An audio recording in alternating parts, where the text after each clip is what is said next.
right now we're going to take a few minutes and we're going to review through some basics and introduce our students to the use of ArchiCAD for a basic floor plan. Now, in our Architecture 1 class, we do a basic floor plan as a group, and the software we use at our school is ArchiCAD. Now, it is a BIM software, and we're going to walk us through some of the basics. We get more into that in class and discuss what the differences between BIM software as opposed to traditional CAD software, and even all the way down into traditional board drafting. But right now, we're going to look at this software. So let's show you the project we're working on. So if I'm in our course, I'm actually on the student view, as you can tell if you've ever used Canvas. In fact, it tells us we're in student view. So this way it looks like what our students see. So I'm going to go to modules right here. And in the modules, you'll be able to see the assignments coming up. And here's the basic floor plan. It's coming up, and it's just a simple floor plan. It's got the rubric right here. This rubric's under development. I've got to go back and edit a few things. But here's the floor plan we're going to work off. So if I click on that, it's going to show me the floor plan we want our students to draw. It is a basic. It's a 40 by 30 simple house, 2 bedrooms, 2 bath, 1 kitchen, dining area, living room.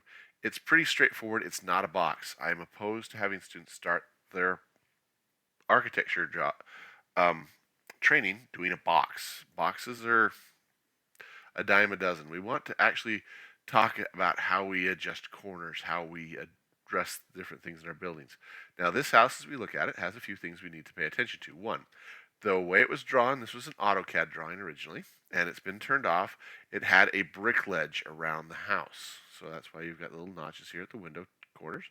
It also had 2x6 bearing walls on the exterior of the house so that they could get the R factor as needed. The interior, you've got a plumbing wall here between what is the kitchen dining area and the bath laundry area, and you've got a plumbing wall here between the closet and this bathroom. This wall that runs down the middle of the home is not a bearing wall, so it is only a partition wall. So it is not 2x6 construction, it is 2x4 construction. This wall really doesn't have to bear the weight. Okay? In fact, this opening that's here, that's only 3 foot by 6'8", could be removed.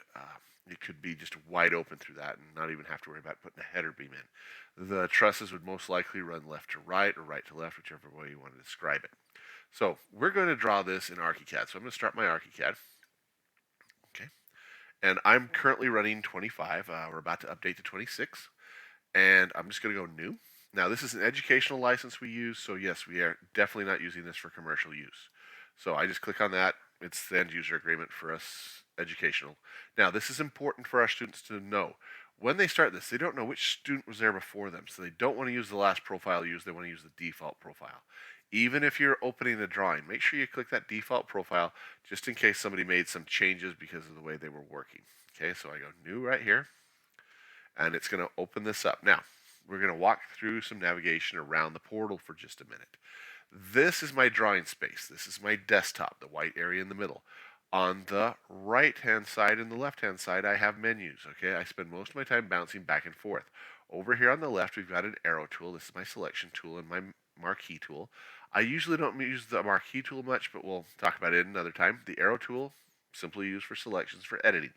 Now, below that, I've got my design tools, my viewpoint tools, and my document tools. Okay, these come in handy later, as well as these. Now, these guys are what create these. These are our viewpoints and our sections for our building. Don't erase these. Don't move them right now. Okay, just we're beginning. Let's leave them alone. The design tools is where we'll spend most of our time working. Now, up here at the top, this is our info box, and the info box changes depending on which one of the tools I select over here in the design box. Because I can control it, it's an interactive menu. It's just like opening up in your design tools right here. It's default dialog or settings dialog box, and we use that quite a bit. We'll get to that in a minute, okay? So I'm just going to cancel this. But so we're going to walk through some of that now. Our default tool up here, I have it just left at defaults. Okay, I don't do anything much with those up top. Okay, just because we're starting, I don't want to mess with it. I want to make sure you understand the way we're going to work. So let's start with an exterior wall. Now, like I said, that original plan had a wall that had a brick ledge on it. Now, if this is a basic house, it's going to have either siding or stucco in our area. So we're going to stick to that. So I'm going to go right here to wall, and under the wall tools, you'll see different geometry methods I can use. Under the first one, which makes your lineal walls, your straight walls, if I pop this out, there's some different variations of it I can use here. It quite often defaults to this, which is the simple box tool. I always change it when I start using to a single wall at a time. Okay, so I'm just going to pick that one. That's good. Now I'm going to draw on the outside face. Yes, you can change this to draw on the center of the wall or on the inside of the wall. Talk to your instructor and see what works for them to figure out what works best for you. Okay, this is our wall structure here. There's basic, composite, and complex profile. I use the composites. I actually I really don't use the complex much. I do use the basics on a regular basis though. So we're going to use a composite right now, and then I'm going to go over here, and these are my composite wall options. So I'm going to go down this list. You've got pre-made ones right here. I am going to do exterior walls, so I'm looking at a 5.5 inch thick wall because I've used 2x6s to get our insulation factor. And then as I look right here, notice how it doesn't show me the whole piece right here in the blue bar, but it does up at the top. So I'm looking for a 5.5 with sheathing, siding, and gypsum board. The gypsum's on the inside, the siding, the sheathing are on the outside of the wall. It actually puts the poche or of the hatch in the wall for insulation. That's good. And I don't care if you use the siding or the stucco version. The EIFS, and I always slaughter that. We're not going to worry about right now. That comes later. Okay. And even this masonry stuff at the bottom, that comes later too. So let's start with the siding because, like I said, it's pretty basic. Now, I'm just going to start a spot right here. Now, that house we saw, the example, is 30 feet wide by 40 feet long. So I'm just going to get my cursor. I pick any little spot. And since I have to go around the outside of the house, I've apparently decided to go counterclockwise. I'm just going to point it in the right direction. I take my hand. All I do is click once, take my hand off the cursor once I get it going, and I type in 30 and press enter. That's 30-foot wall. Now my check mark cursor shows up when I'm on the end. It'll snap to it. Click to that, point it straight down, make sure it's going straight vertical. Watch that angle, make sure it stays at an increment of 90, so 90 degrees, 180, 360, 0. You get the picture, 270. I'm going to go 40 because it's 40 feet down, enter. So there's a 40-foot by 30-foot L-shaped wall. This next one comes across from here all the way out this way, a whole 13 feet. Okay, and it comes straight back up from that corner, 8 feet. Now, it's 17 feet from this corner. I still got my check mark going on. I can go out like this and get it straight and type in 17. But if I'm not sure exactly how much, I can hold my shift key down with my offhand. And then if I drag my cursor, see how it stays locked? My cursor moves off it, but my line, my wall, stays horizontally locked. I can bring my cursor up here, get it so it turns into a black pen right here, and even snaps to the end of that wall. They're in perfect alignment. All I have to do now is bring the cursor down, turns into a check mark again, click on this bottom edge, drag it straight up, and click. That, in a nutshell, is how we draw the exterior walls. Now, say I did this wrong and I ended up with one of my walls facing the wrong way. I can flip it right here. Literally flips the wall over. I can change it at any time. Say I don't like that wall, I can change it right here at any time. I can go in here and I can change the heights. Right now it's connected from first floor to second floor. And on my story settings over here, we didn't really talk about the navigator bar over here, but if I right click, these are my stories. It defaults to a first, second, third floor and a roof. I will not be using a third floor. I will delete that later. We'll talk about it. I'm not going to actually use a second floor in this neither, so I'll actually delete that one. I will, however, build a foundation layer, okay, which then when we start deleting these, we'll show you how to do that. And I will be using the sections and things. So, in fact, if you look at this, this is how I pull up additional views.